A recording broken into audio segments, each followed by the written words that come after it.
انسان بھی کیسی مخلوق ہے، ارد گرد کی چیزوں کو دیکھتا ہے، چیزوں میں خدا کو نہیں دیکھتا، چیزوں میں ہی اٹک کے رہ جاتا ہے۔ لیکن جو اللہ تعالیٰ سے محبت کرتا ہے وہ چیزوں سے گزر کر اللہ تعالیٰ تک پہنچ جاتا ہے۔ ہم میں سے زندگی میں ہر ایک نے کتنی بار پھلوں کو درختوں سے گرتے دیکھا ہے، عام واقعہ ہے۔ لیکن ایک شخص نے درخت سے پھل گرنے کے واقعے میں قوت کشش کو دیکھ لیا، گریوٹی کو، وہ نیوٹن بن گیا۔ ذرہ تو ہر جگہ ہے، لیکن جس نے ذرے میں جوہری قوت کو دیکھا، نیوکلیئر فورس کو دیکھا، وہ آئنسٹائن بن گیا۔ دنیا کو ہر کوئی دیکھتا ہے، مگر جو دنیا میں اپنے رب کو دیکھ لے وہی ایمان والا ہے، وہی اللہ تعالیٰ سے محبت کرنے والا ہے۔ جانتے ہیں اس سے کیا فرق آتا ہے؟ انسان کی اوپینین بلٹ ہوتی ہے، اور رائے قائم کرنے کی دو صورتیں ہیں۔ ایک یہ ہے کہ انسان بلاگ رائے قائم کرے، اور دوسرا متاثرہ ذہن کے تحت رائے قائم کرے۔ اللہ تعالیٰ سے محبت کرنے والا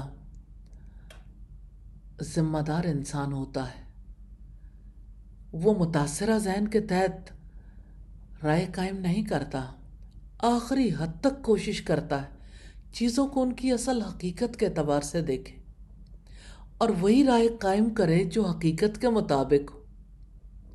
نبی صلی اللہ علیہ وسلم دعا کرتے تھے، اللہم ارنا الحق حقا، یا اللہ ہمیں حق کو حق کر کے دکھا دے، وارزقنا اتباعہ، اور ہمیں اس کی اتباع کی توفیق عطا کر دے، وارنا الباطل باطلا، اور ہمیں باطل کو باطل کر کے دکھا دے، وارزقنا اجتنابہ، اور ہمیں اس سے اجتناب کرنے کی توفیق عطا کر دے، وارنا الاشیاء کما ہی، اور ہمیں چیزوں کو ویسا ہی دکھا جیسا کہ وہ ہیں۔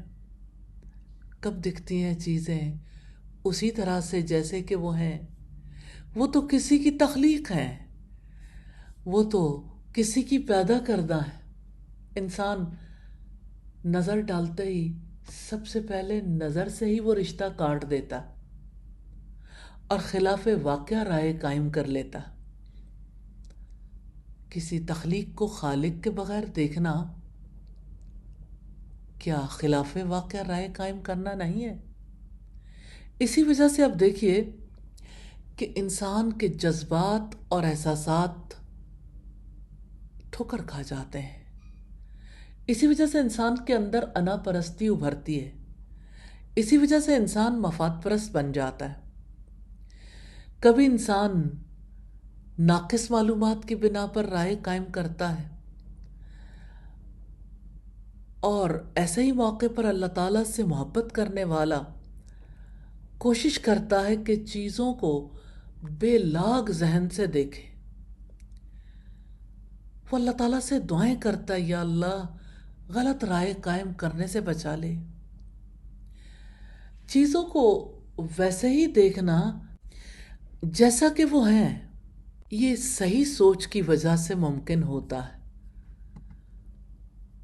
اور صحیح سوچ صحیح عمل کی لازمی شرط ہے۔ مومن ایسے معاملات میں بہت سینسیٹیو ہوتا ہے، بے حد حساس، کیونکہ وہ جانتا ہے کہ خلاف واقعہ سوچ کا سب سے بڑا نقصان خود اس کو اٹھانا پڑے گا۔ اللہ تعالیٰ ہم سے یہ چاہتے ہیں کہ ہم چیزوں کو اس کی اصل حقیقت کے اعتبار سے دیکھیں۔ اسی وجہ سے تفکر کو دل کی عبادت کہا گیا۔ لیکن ایسی نظر انسان کو کب ملتی ہے؟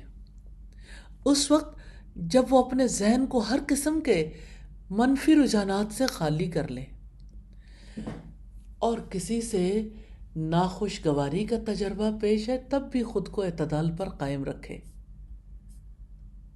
یاد رکھیے گا،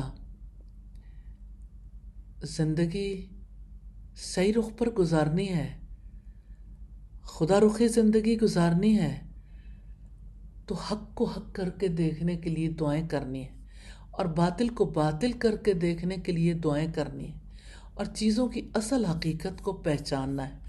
یا ارحم الراحمین، توفیق عطا فرما دیجئے، آمین ثم آمین۔